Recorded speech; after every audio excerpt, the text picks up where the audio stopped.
South Matters. We cover news from here, there, and everywhere. I'm Kashmira Datta, and I have an interesting story from Namma Bengaluru lined up just for you. So, hang on.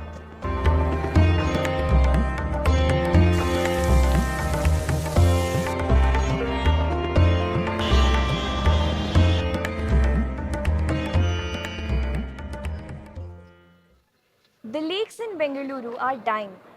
Every year, the number of healthy lakes is going down. The water in the lakes is getting polluted and the life around them is getting affected.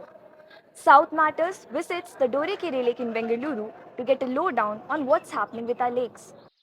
Bengaluru, the city over 200 lakes.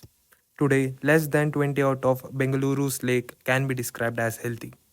With each passing year, the once healthy lakes of Bengaluru have continued to dwindle in number.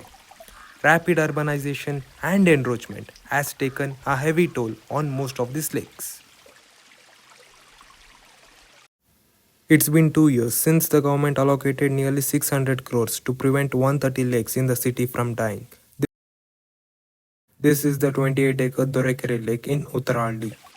Currently, the sewage and other waste flow through its Rajakalwe or the main inlet.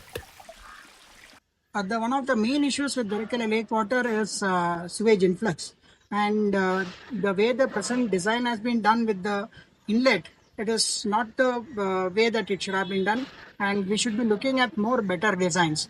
For this, more engineers, and we will need good designing for lake water, especially lake water, which is sometimes, most of the time, mixed with sewage to be taken care of. Plastics, paper waste, used clothes dumped in the wetland region flow into the lake through the stormwater inlet.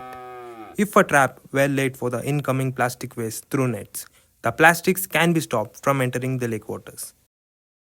And mainly rainwater has to be actually let inside the lake. That's the best healthy way of maintaining the water source.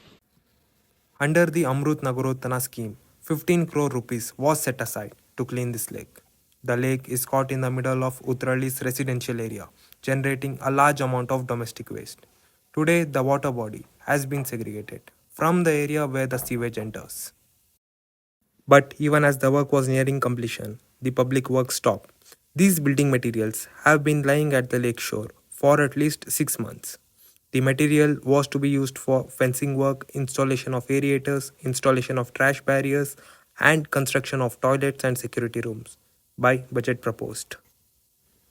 2 years later, the fence that should have earmarked the lake boundaries remains incomplete. The sewage treatment plant is not functional either. The domestic sewage comes and rests here, making the lake area a breeding ground for mosquitoes and other insects. For the visitors, the public toilets are closed, the washrooms are never cleaned, and there is no provision for drinking water either. The resting areas are filled with animal excreta and dry leaves. There is debris all over. The supply of water to the washroom is cut off. Consequently, individuals, particularly children, lack access to any restroom facilities. The lake is recognized as a habitat for many trees and numerous threatened species. Over 130 birds are listed as visiting the lake. 28 of them are migratory. Birds come visiting the lake for roosting and foraging. As water table recedes, experts warn that migratory birds will stop arriving at the lake. This lake has a shallow water wetland which attracts birds.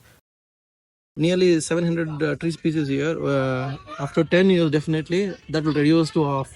And bird species are there. Nearly 3 bird species are under extinct condition or in their threatened condition. Definitely, over the period of time, no birds will migrate into the lake, central lake, and definitely that will be affected. And the entire ecosystem belongs to that will be affected because of this anthropogenic activity. 3 threatened species like painted stork, oriental darter, and black-headed ibis have been spotted. The lake has 767 trees. Cassia siamia, Indian tulip, Nile tulip, and rain tree have been identified. So, the lake is bound to attract visitors who may return disappointed if it is not maintained. While hundreds of crores of public money are being spent on rejuvenating the lakes of Bengaluru, but the pace of work is extremely tiring. Hope the authorities also have a plan for the upkeep and maintenance of the lakes too. And no works can be considered complete until people return to enjoy the lake boundaries. Along with camera person Aryan Agarwal and editor Dikshit, this is Aditya reporting for South Matters. Thank you, Aditya, and thank you for watching. We are a small channel with no resources, but we are free from all pressures. So, if you have an important story that you want us to cover, let us know. And if you have any comments, good or bad, write to us. Until we are back with another interesting story, Namaskara, Sat Shri Akal, Alvida.